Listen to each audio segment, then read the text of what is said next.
Marcos 16, 10. Perdão, 16, 7. Amém? Então vamos lá.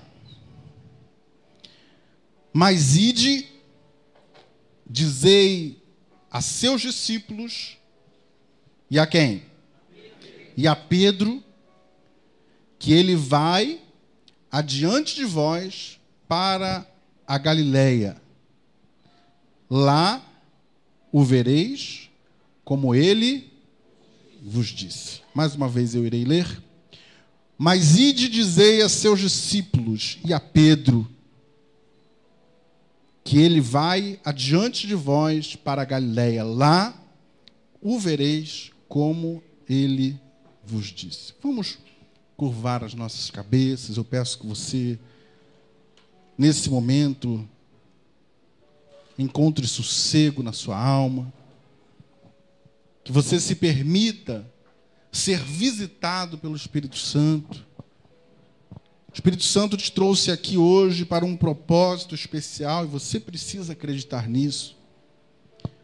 Que o Senhor Jesus tem uma palavra de cura, de restauração, de força para a sua vida. Que o Senhor quer começar um tempo de avivamento, mas você precisa se abrir para isso. Então eu peço que você fale com Ele, que você peça: Espírito Santo, me visita nesta noite. Espírito Santo, fala uma palavra para mim nesta noite. Espírito Santo, me toca de uma forma muito especial. Me ensina, Senhor, o teu querer, a tua vontade. Fala comigo, Jesus. Peça a Ele. E desde já, Senhor, a tua presença possa estar tomando este lugar. Pai querido, recebe esse culto, porque é para ti, Senhor. Senhor Jesus, tu és o nosso convidado principal. Espírito Santo, toma a direção, porque quem manda aqui dentro, Senhor, és tu. Pai querido, repreende desde já todo espírito de distração, nos faz entender, clareia, ó Pai, a tua palavra, nos ensina nesse momento. E toma minha boca, que ela seja os seus lábios, Senhor.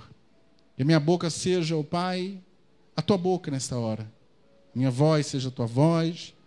Restaura, cura e liberta, em nome de Jesus. Vamos aplaudir ao Senhor mais uma vez? Bem forte, aleluia, louvado seja o teu nome, Senhor.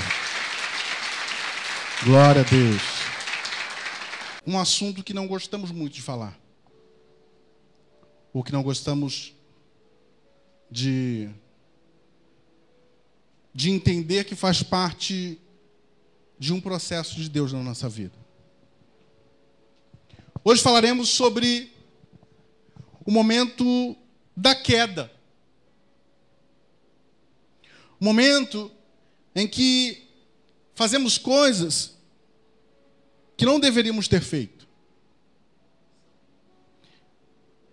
Quando magoamos pessoas, ferimos alguém que não deveríamos ter ferido.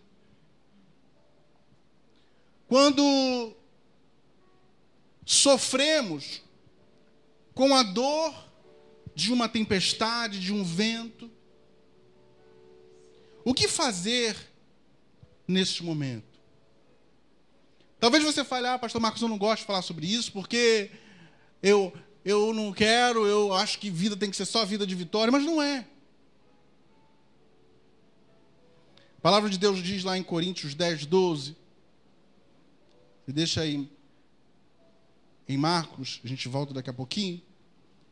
Mas abre lá, 1 Coríntios 10, 12. Aquele, pois, que pensa estar o quê? De pé, vigie, cuide, para que o quê? Não caia. Porque a vida do homem de Deus não tem outro caminho. Ela é feita de erros e de acertos. Ela precisa, sim, ser mais de acertos do que de erros. Mas o que acontece com muita gente é que ela não sabe lidar com o momento de uma queda.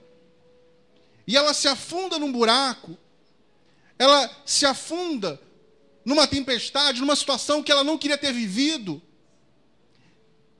e ela não levanta. E daí está a destruição de muitos chamados, de muitas vidas que eram para ser bênção.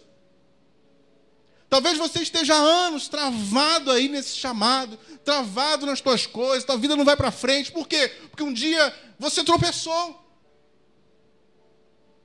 Mas eu louvo a Deus porque lá em Provérbios 24:16 diz assim: porque o justo cairá 7 vezes, mas se levantará. Não importa se você caiu. O que você precisa entender é que se você caiu, você tem que se levantar em nome de Jesus. Se você caiu, se você afundou, se por algum motivo coisas aconteceram, e aí você tropeçou e não queria, Deus te convida hoje a se levantar e a se pôr de pé. Amém? Amém. Porque a vida é assim, lá em Eclesiastes, abre lá. Capítulo 3 diz que há tempo para todas as coisas. Eclesiastes 3, versículo 1. Tudo tem o quê? O seu tempo. Diga para o irmão que está do seu lado: tudo tem o seu tempo. Há tempo para todas as coisas. Há um dia em que você está aqui em cima, mas você também tem que saber lidar se um dia você estiver onde? Aqui embaixo. Porque a vida é o quê? Uma roda gigante. Ninguém está sempre lá em cima. Ninguém pode ficar uma vida inteira lá embaixo. Mas estando lá em cima, estando aqui embaixo, o Senhor precisa ser o seu sustento. O Senhor precisa ser aquele que te levanta, que te restaura, que te coloca de pé. E às vezes nos ferimos, nos angustiamos com algumas coisas. Certa vez eu disse algo para o meu melhor amigo. Fui dar ouvido à fofoca. E até hoje ele não perdoou. É a maior dor que eu tenho na vida. Se algo me incomoda, é porque realmente eu queria o perdão dele. E eu até hoje não me perdoo por causa disso. E eu sou pastor. Às vezes, se armam uma armadilha, a gente cai. O diabo é sujo.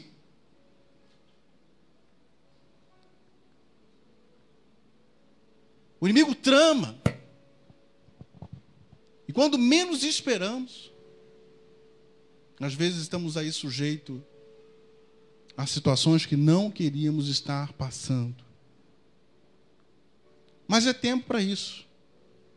Porque há tempo para todas as coisas e há tempo para todo o quê? Propósito debaixo do céu. Porque tem um propósito, amém? Na vida do crente, a queda tem um propósito também. Na vida do crente, a situação difícil tem um propósito, amém? Esse momento que você não queria estar passando tem um propósito.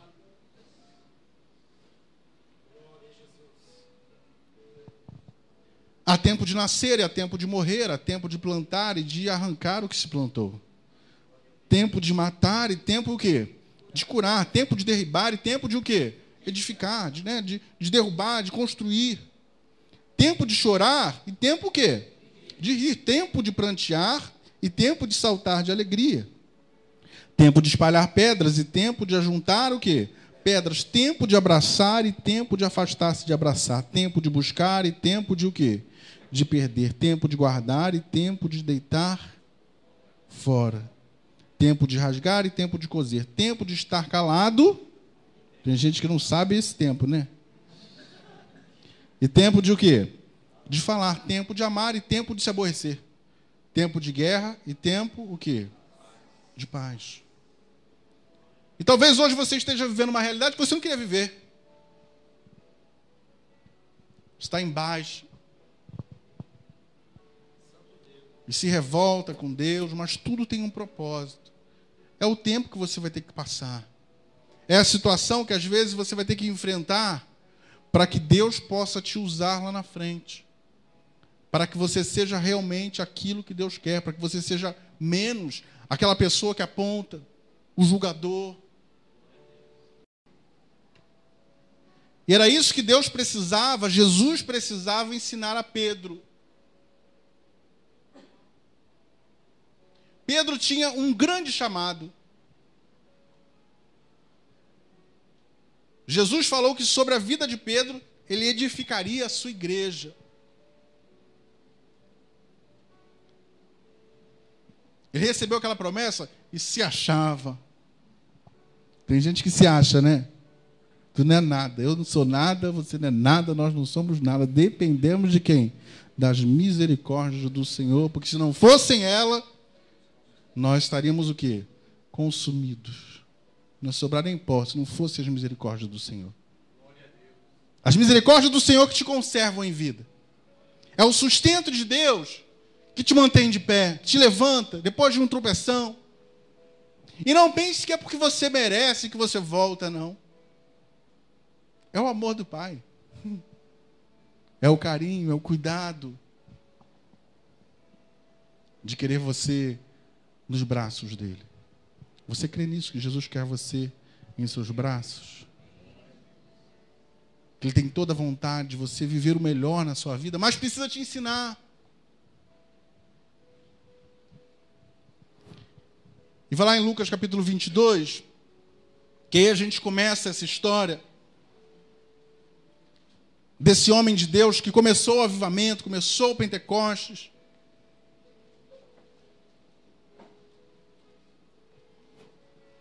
Mas para viver, ainda precisava de algum detalhe ser mudado. É interessante, né? A gente vai caminhando com Jesus e a gente pensa que já está pronto, não é? E aí vem uma bomba. E aí você pensa, como é que eu vou lidar com isso? É Deus te ensinando. Amém? Diga assim, é Deus me ensinando a depender mais dele, a ser bênção no reino de Deus. Amém? Você crê nisso? Aí vamos lá, Lucas 22, 31. Simão, Simão, eis que Satanás vos reclamou para vos peneirar como trigo. Trigo tem que ser peneirado, não é? E passar na peneira, meu amado, quem já passou na peneira aí?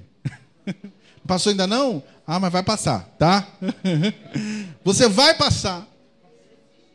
Não adianta, não adianta. Ah, não, isso não é para mim não, porque é para crente passa. E ele falando, você vai passar. Porque Satanás reclamou para vos peneirar como trigo. Eu, porém, roguei por ti para que a tua fé, o quê? Não desfaleça. Tu, pois, quando o quê? Te converter. Nem convertido era.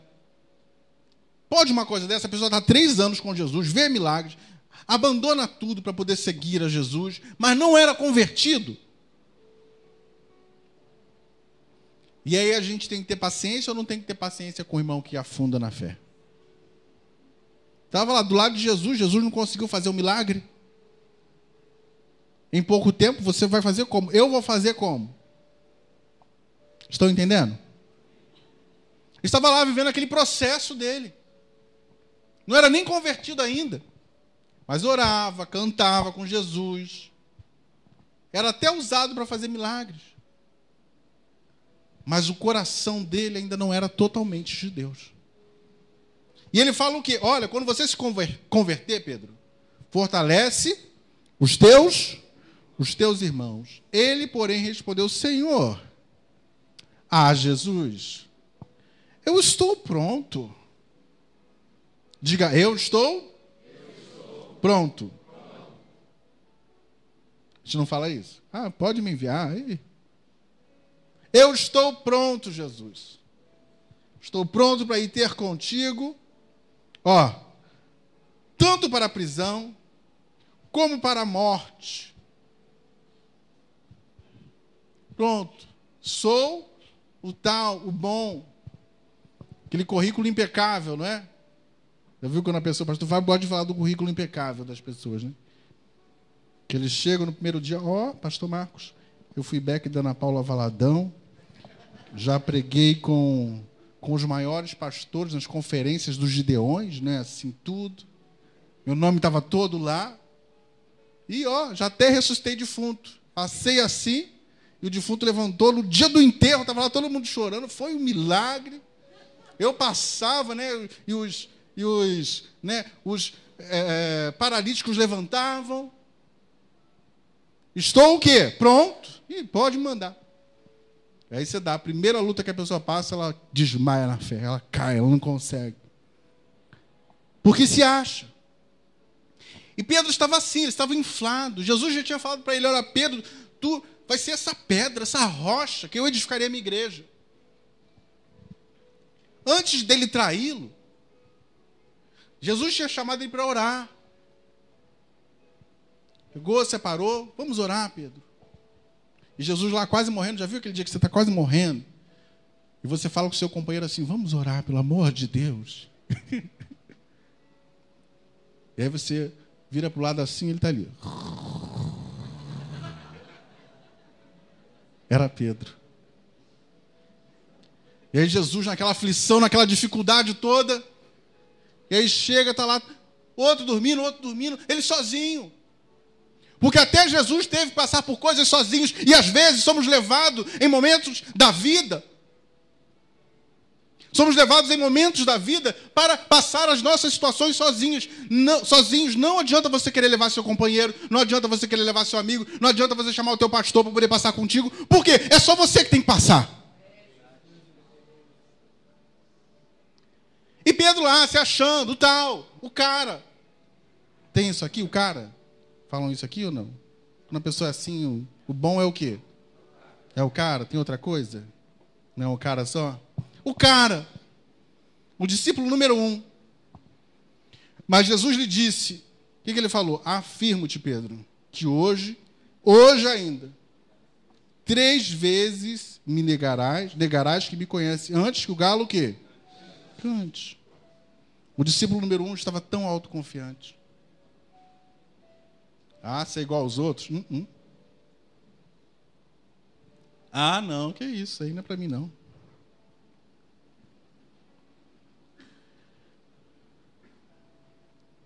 Lá em Provérbios 16, diz o seguinte, no versículo 18, Salmos, Provérbios. A soberba precede o quê? A ruína. A soberba precede a ruína. Diga assim, a soberba precede a ruína. E a altivez do espírito, a queda. Então, aquele que se acha tal, aquele que é capacitado demais, aquele que é independente, aquele que se acha, eu venci, sabe, sem ninguém, sem nada, fui eu. Esse está sujeito a tomar quedas feias na vida e não se levantar. Agora, volta um capítulo, Provérbios 15, 33, diz assim, o temor do Senhor é a instrução da sabedoria e a humildade precede o quê? A humildade precede a honra. Diga, a humildade precede a honra. Estão entendendo? O que Deus precisava trabalhar na vida de Pedro? O orgulho dele. O fazer do jeito dele. O agir do jeito dele.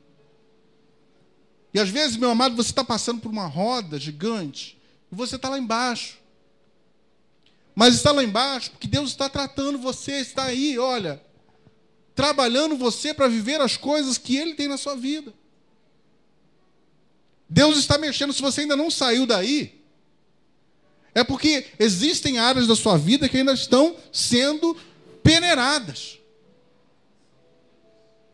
Caroços que precisam ser arrancados da sua vida. Situações que o farão dependentes do Senhor. Porque você precisa ser dependente, mas do Senhor, dependente da mão de Deus. Uma vez eu brigava com Deus e orava. Deus, você não me ouve. Já viu quando a gente fica assim, não é? Essas crises que a gente tem, não é? Profeta também tem crise, não é? Tem ou não tem? Tem também. Até falava com uma pessoa lá, né? Profeta tem crise, entra na caverna. Às vezes também fica lá querendo sentir depressão, né? Querendo sentir tanta coisa, lembrar do passado, né?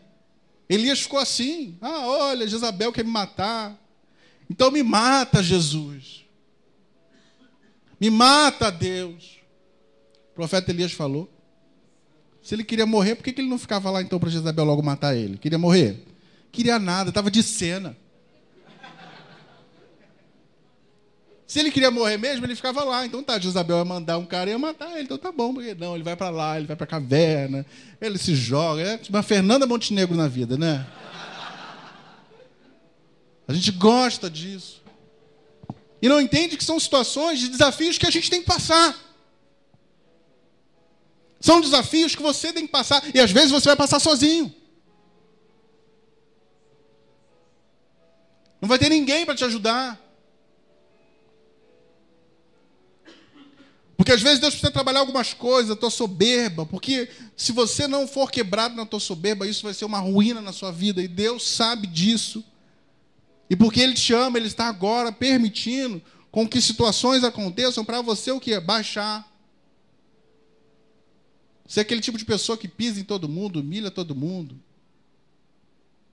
É um chefe que maltrata, às vezes não é nem nada na empresa, né? Mas pisa em todo subordinado. Esse café está frio, vai fazer outro. Vai lá, não sei mais o quê. Atende todo lugar que vai, esnoba. Não é? Deus, às vezes, precisa quebrar algumas coisas em você. Se acha. É o tal. Essa igreja aqui. Tudo está ruim, né? A pessoa não consegue aproveitar as coisas que Deus está fazendo. A pessoa não consegue se abrir para aquilo que Deus está fazendo. A pessoa não consegue se abrir para aquilo que Deus quer falar, porque às vezes Deus quer falar e quer fazer uma obra linda na sua vida, mas se você continuar desse jeito, Ele não consegue trabalhar, Ele não vai poder trabalhar, Ele não vai poder te moldar. E aí não teve jeito, a soberba de Pedro permitiu a queda.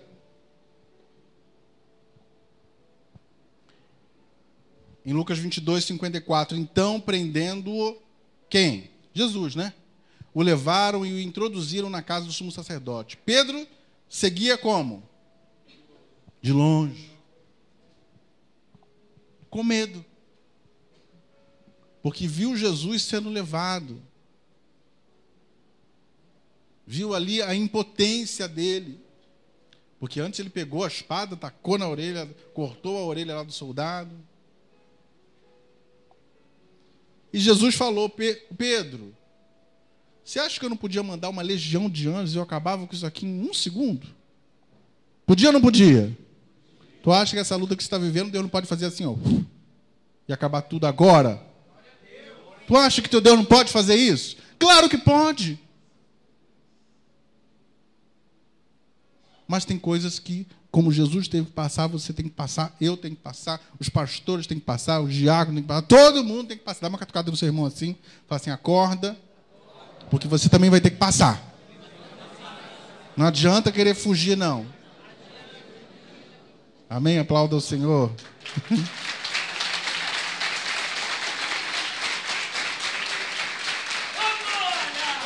Mas ele lá de longe, uma vontade de estar perto de Jesus, não é? Mas não podia. O medo faz isso, né? O medo faz a gente esquecer, às vezes, quem a gente é, quem Deus é. E lá de longe, queria estar perto de Jesus, mas não podia, não sabia o que fazer. Eu só vou para lá, eu vou morrer. Quando a morte chega, né, a gente fica logo desesperado. Aquela força toda, e eu estou pronto, Jesus. E nada. Quando ele viu as armas, quando ele viu as espadas, quando ele viu, sabe, arrastando Jesus, o sangue escorrendo, o sofrimento. Não é esse o Jesus que às vezes a gente quer ver, não é? A gente quer um Jesus que responde na hora. A gente quer um Jesus que, olha, hoje eu vou orar, e amanhã isso está pronto. Jesus só fica olhando, muito arrogante ainda, né? Ainda vai ter que aprender muito esse meu filho. Isso eu não faço. Eu nunca vou comer isso na minha vida. Vai comer sim, vai. Vai comer sim. Eu nunca vou me humilhar desse jeito. Vai, aí que você vai se humilhar. Eu nunca vou pedir perdão. É ali que você vai lá pedir perdão. É lá que Deus vai trabalhar.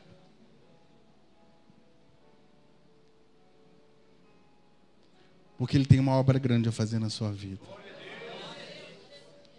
E dentro da tua vida não pode ter nada que atrapalhe isso. Dentro da tua vida só pode ter a presença de Deus, só pode ter o amor. Você tem que ser carregado de amor, carregado da presença dEle, carregado da vontade de pregar o Evangelho. E existem sentimentos que atrapalham isso, existem coisas que vão atrapalhar isso. É difícil perdoar muito.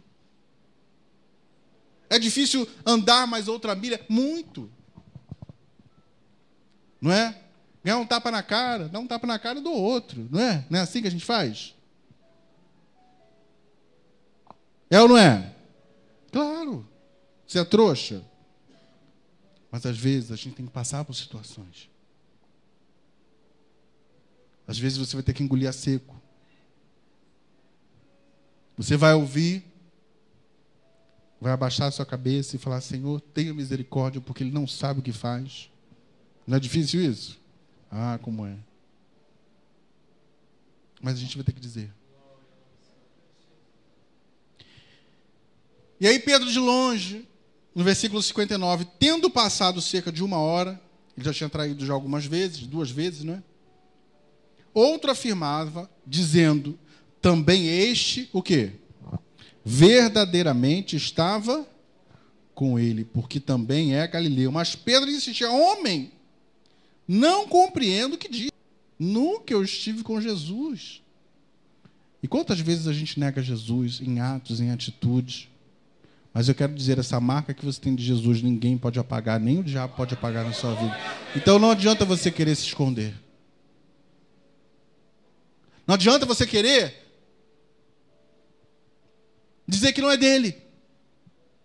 Dizer que um dia não teve um encontro com o Senhor. Porque você teve um encontro com Deus. Um dia você foi visitado pelo Espírito Santo. Um dia ele veio ao teu encontro e disse: meu filho, eu te amo, e eu te coloco uma marca. E não adianta, você vai lá para fora. Se você for lá para fora, eles vão reconhecer e vão entender. Você tem uma coisa de diferente. E é horrível quando a gente está envergonhando o reino de Deus e falam: você tem algo diferente. Eu não te conheço de algum lugar. Você não estava lá na Rua Platina sentado e agora você está aqui. É assim ou não é? É assim. Porque sobre a tua vida tem a marca de Jesus. E quando você está lá, você está negando o nome dele. E está envergonhando o seu nome. E aí, não compreendo o que dizes. E logo, estando ele ainda a falar, o que aconteceu? Cantou o galo. Então, voltando-se o Senhor, fez o quê? Fixou os olhos em Pedro. O olhar de Jesus. Você conhece o olhar de Jesus? Quando você faz, e aí vem aquela dorzinha lá dentro, assim no peito. E o Espírito Santo sinaliza e diz assim: meu filho, tanto que eu investi em você, tanta esperança eu tinha na sua vida, e você me decepcionando mais uma vez. Quem é de Deus sente. Pode querer fingir, né? Assim, por isso que às vezes enche a cara, né? Para poder não perceber a voz do Espírito Santo, mas ele está lá com aquele olhar. E falando: meu filho, eu não escolhi esse caminho para você. Eu tenho um caminho de vitória para a sua vida, eu tenho um caminho de temor, de bênção. Eu tenho um futuro muito maior do que você pode imaginar, você não tem ideia disso. E aí lá estava ele, viu o olhar de Jesus. E Pedro se lembrou da palavra do Senhor, como lhe dissera: hoje 3 vezes me negarás antes que o galo cante. Então Pedro saiu dali e fez o quê? Chorou amargamente. A última imagem que ele tinha de Jesus era aquela. Um olhar de decepção. E depois dali Jesus foi para onde? Morreu. Ele pensou que ele nunca mais veria Jesus. Que ele nunca mais teria a oportunidade de falar: me perdoa, Jesus.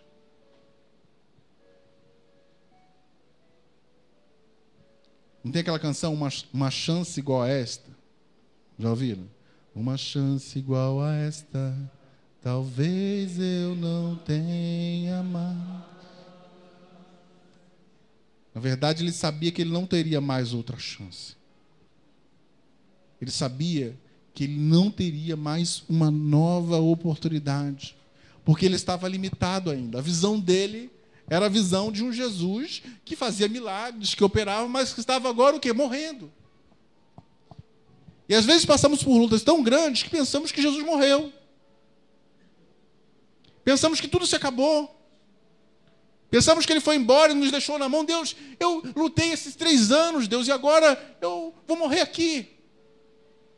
E diz a palavra que ele chorou amargamente. A dor no peito, aquilo, sabe, parecia que estavam matando. O olhar de Jesus parecia que estava acabando, consumindo ele por dentro. E ele falou: acabou a minha história com Deus. Mas eu quero dizer para você que não acabou a sua história com Deus. Não acabou a sua história com Deus. Deus ainda tem muito para fazer ainda. Como tem. Como tem coisa para mudar.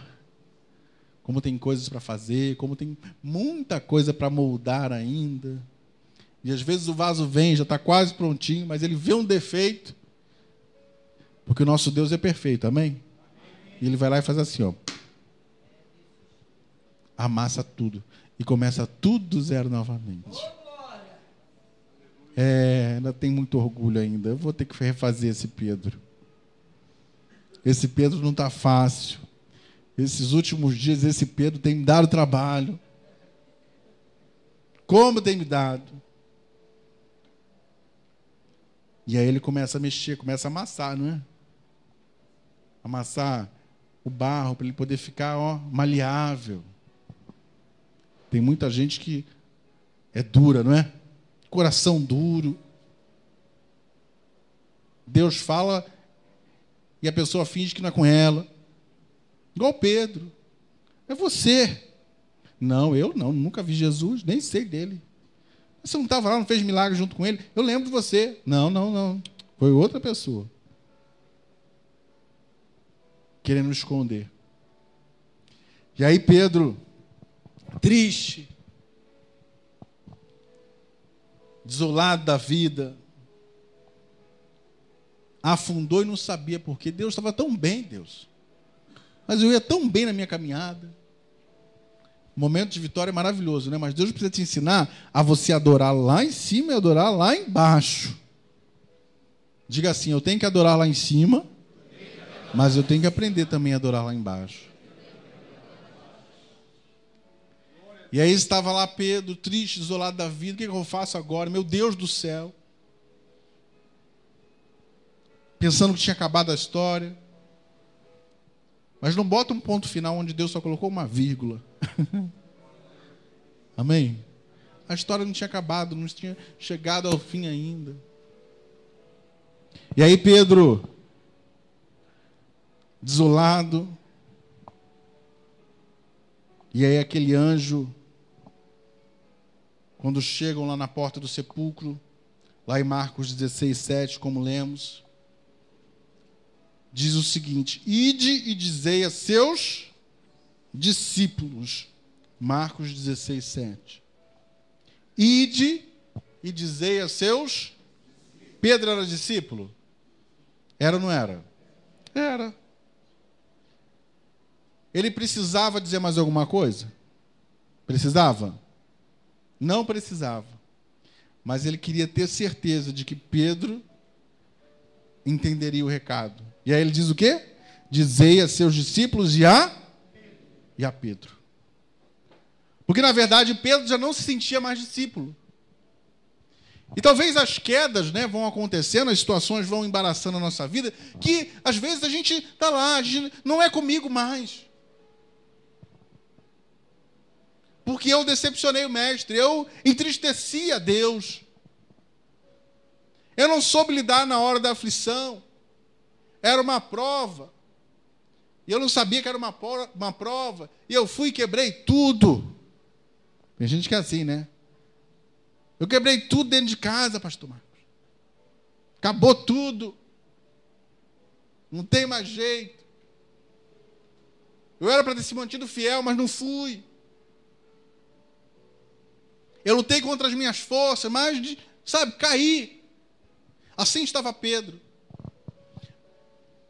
Então, Jesus queria ter certeza de que Pedro entenderia o recado e disse: olha, dizei aos discípulos e a Pedro, ele vai adiante de vós para a Galileia, lá o quê? O vereis. Quando você se levanta, você vê Deus. Quando você se levanta, você vê a Deus. Quando você continua, você vê a Deus. Agora, frustrado, caído, sentado, você não vê a Deus. O Senhor fala para você o seguinte: olha, levanta-te, e eu o quê? E eu falarei contigo, amém? Você tem que se colocar de pé, você tem que continuar. Caiu, levanta. Não são 7 vezes? Caiu, levantou. Quer continuar ou não quer? Quero. Deus desistiu de você? Deus não desistiu de você. Então não desista de Deus.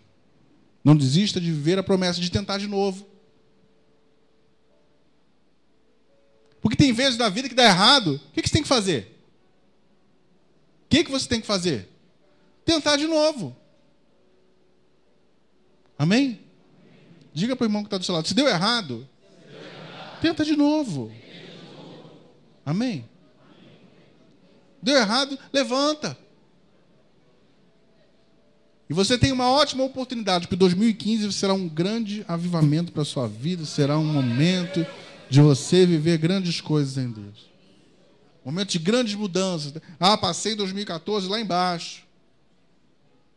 Mas agora a roda gigante está subindo novamente. Começa diferente. Começa com Deus. Deixa Deus te conduzir. Sabe exatamente por onde Ele tem que te conduzir. Deixa Deus conduzir o teu casamento. Deixa Deus conduzir a tua história. Deixa Deus conduzir o teu chamado. Deixa Deus conduzir a tua vida sentimental, espiritual, sabe? As coisas que Ele tem para você. E aí Pedro foi. Teve que enfrentar o medo. Teve que lutar mais uma vez.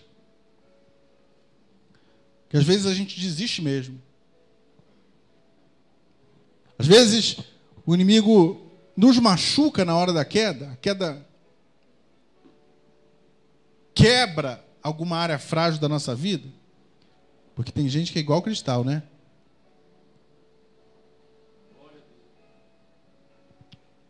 É igual um cristal. Um toquezinho, o quê? Quebra. Fui comprar copo pro Natal, né? Aí tinha lá os copos. Aí a moça: você quer copo de cristal? Eu nem posso chegar perto desse copo aí. Todo dia meu filho quebra um. É um cristal. Ferido. Qualquer coisa derruba. Eu admiro alguns irmãos que passam por lutas e dificuldades, mas estão lá firmes de pé. são como a rocha. Estão na rocha, estão firmes. Ah, tive uma decepção amorosa. Parte para outra, amado. Deus tem mais para você, vai chorar por quê? Recebe isso na sua vida. Aí tá lá, tá solteiro, o outro já tá com 2, né? Já tá no segundo, já tá... Você lá sofrendo, vendo a foto ainda, orando, né? Ai, Senhor, vai restaurar. A minha restituição de 2014 é essa. Não é, acorda, Alice. Não é? Se Deus tem uma bênção para você, para que você quer a maldição lá do passado? Você gosta de sofrer? Tem gente que gosta. Quanto mais sofre, mais ela gosta, mais ela está lá rastejando nos pés, mais ela está lá se humilhando. Deus não tem isso para a sua vida e nunca vai ter. Outro pisando, te maltratando, falando, te humilhando. Te tratava pior do que cachorro. E você lá orando, que nem um idiota. Existem ciclos viciosos na nossa vida que a gente tem que cortar e quebrar. E há um tempo de você se aprumar. Começa o novo. Não estou falando que você vai sair atacando todo mundo por aí, não, viu? Buscar em primeiro lugar o quê? O reino. E todas as demais coisas vos serão acrescentadas. Você recebe isso na sua vida? Você crê que você vai buscar o reino de Deus esse ano e todas as demais coisas vos serão acrescentadas? Todas as demais coisas vos serão acrescentadas. Que aquele que está lá em cima quer ver você abençoado e feliz. Então não fica chorando, não fica se desesperando. Fala, Deus, eu quero, é a Ti, Deus, eu quero Te servir, eu quero que meu casamento seja uma bênção, e vai ser uma bênção em nome de Jesus. Eu quero ter uma vida profissional abençoada, porque eu vou abençoar, sabe, a muitos, eu vou abençoar a tua casa, eu vou, sabe, ser bênção na minha família. Eu quero ter saúde para eu poder pregar o Evangelho. Me dá força, Jesus. Me dá lá, me cura, restaura. A doença, ela serve para muita coisa. A doença cura também, sabia? E às vezes é no momento da doença que Deus está te curando. Curando a tua casa, a tua família, unindo, fazendo você entender o maior sentimento que você pode ter por alguém, que é o quê? O amor. E aí você tem que passar. E aí você vive isso. Mas fala para Deus, Deus, eu quero ter saúde. Para falar do teu amor, me dá, sabe, saúde. Para eu poder fazer a tua obra. Para eu não desistir. Para eu continuar, para eu falar para todo mundo a obra que tu faz na vida de alguém. E Pedro acreditou nisso. Foi lá se encontrar com Jesus. E é tão bom quando a gente vai se encontrar com Jesus e recebe um abraço tão gostoso. E hoje Jesus está te dando um abraço muito gostoso aqui. Você recebe isso. Hoje ele está dizendo assim, meu filho, eu te amo tanto, eu não quero ver você longe, eu não quero ver você caído, frustrado. Caiu, está na hora de levantar. Já sofreu demais com isso. Deixa agora esse sofrimento e começa um novo tempo. E ele foi e se permitiu ser o pivô de um grande mover de Deus na terra, chamado o quê? Pentecoste. Aquele homem caído, que tinha negado Jesus, se tornou a pessoa mais importante naquele momento. E olha só que coisa linda que aconteceu em Atos capítulo 2. Amém?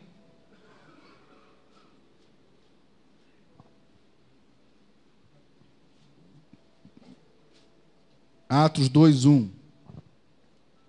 Estava em Marcos, né? Marcos, Lucas, João, Atos. Capítulo 2, versículo 1. Ao cumprir-se o dia de Pentecostes, estavam todos reunidos no mesmo lugar. De repente, veio do céu um som, como de um vento impetuoso, e encheu a casa onde estavam assentados. Você vai viver isso na sua vida, amém? E apareceram distribuídas entre eles línguas como fogo, e pousou sobre cada um deles. Vai pousar sobre a tua vida também o Espírito Santo. E todos ficaram o quê? Cheios do Espírito Santo. Diga, todos ficaram cheios do Espírito Santo. Diga assim: eu também ficarei cheio do Espírito Santo. Vai lá no 14, 2,14. Então se levantou Pedro, depois de ter recebido, de ter ficado cheio do Espírito Santo, com os 11, e ele fez o quê? Erguendo a voz, advertiu-os nestes termos: varões judeus e todos os habitantes de Jerusalém, tomai conhecimento disto e atentai nas minhas palavras. Estes homens não estão embriagados como vindes pensando, né? Porque tu imagina, né? O Espírito Santo sendo derramado, um caía para um lado, outro caía para o outro. Já viu quando acontece isso aqui? Né? Meu Deus do céu, o que é isso? Né? Parece doideira. E aí todo mundo pensava que eles estavam, né, embriagados. Como vindes pensando, sendo esta a terceira hora do dia. Mas o que ocorre é o que foi dito por intermédio do profeta Joel. E acontecerá nos últimos dias, diz o Senhor, que derramarei do meu espírito sobre toda a carne. Vossos filhos e vossas filhas profetizarão, vossos jovens terão visão e sonharão, os vossos velhos. Versículo 18. Até sobre os meus servos e sobre as minhas servas derramarei meu espírito naqueles dias e profetizarão. Vai lá no versículo 37. Ouvindo eles estas coisas, compungiu-se o coração e perguntaram a Pedro e aos demais apóstolos: que faremos, irmãos? Respondeu-lhes Pedro: arrependei-vos e cada um de vós seja o quê? Batizado em nome de Jesus Cristo para a remissão dos vossos pecados e recebereis o quê? O dom do Espírito Santo. Para vós outros a promessa é a promessa. Para os vossos filhos e para todos os que estão ainda longe, isto é, para quantos o Senhor nosso Deus chamar. No versículo 40. Quando muitas outras palavras deu testemunho, e o quê? E os exortava, dizendo: salvai-vos desta geração perversa. E aí no versículo 41, então, os que lhe aceitaram a palavra foram o quê? Batizados. Vê que foi imediatamente, aceitaram, receberam, se arrependeram, entregaram a vida para Jesus, na mesma hora foram o quê? Batizados, passavam um rio ali perto, né? Lá jogando, todo mundo botando lá nas águas, todo mundo foi batizado, e naquele dia, no primeiro sermão de Pedro, depois da queda, havendo um acréscimo naquele dia de quase o quê? 3.000 almas, 3.000 vidas sendo entregues para Jesus. Está vendo o que vai acontecer se você parar e se você continuar nessa queda, nesse buraco? O que vai acontecer? Que tudo vai ser retido na sua vida. Agora, se você hoje se levantar, se você falar: ah, Deus, eu quero, eu aceito esse teu chamado. Ah, Senhor Jesus, eu quero ser usado. Muitas vidas serão salvas através da sua vida. Muitas pessoas serão transformadas pelo contato, verão a glória de Deus. Olha, a gente tem muito a fazer e precisa da tua posição. Precisa de você forte, precisa de você, sabe, saudável, cheio do Espírito Santo. Essa história, não é, de depressão na sua vida tem que acabar. Essa história, não é, de problema sentimental na sua vida tem que acabar. Esse buraco não pode mais ser um empecilho na sua vida. Amém? Sabe, essa história do teu casamento, viver nesse sobe e desce o tempo todo, tem que acabar em nome de Jesus. Deus precisa restaurar a sua família para você ser um referencial para todos. Amém? Ah, você tem que prosperar. Deus tem que mostrar a marca dele onde você está. Está no teu trabalho, tudo prosperava. A Bíblia diz que José prosperava a Potifar. Por quê? Porque a Bíblia diz que Potifar prosperava. Por quê? Por causa de José. A tua empresa prospera por sua causa agora. Tem a tua vida, as coisas que você faz. E você tem que ter certeza disso. Por quê? Porque você é uma pessoa de Deus que tem um chamado. E Deus chamou hoje para te levantar, para fazer você viver um 2015 diferente. Um 2015 de bênçãos, um 2015 onde verão os sinais de Deus na sua vida. Quem quer ver os sinais de Deus na sua vida nesse ano de 2015?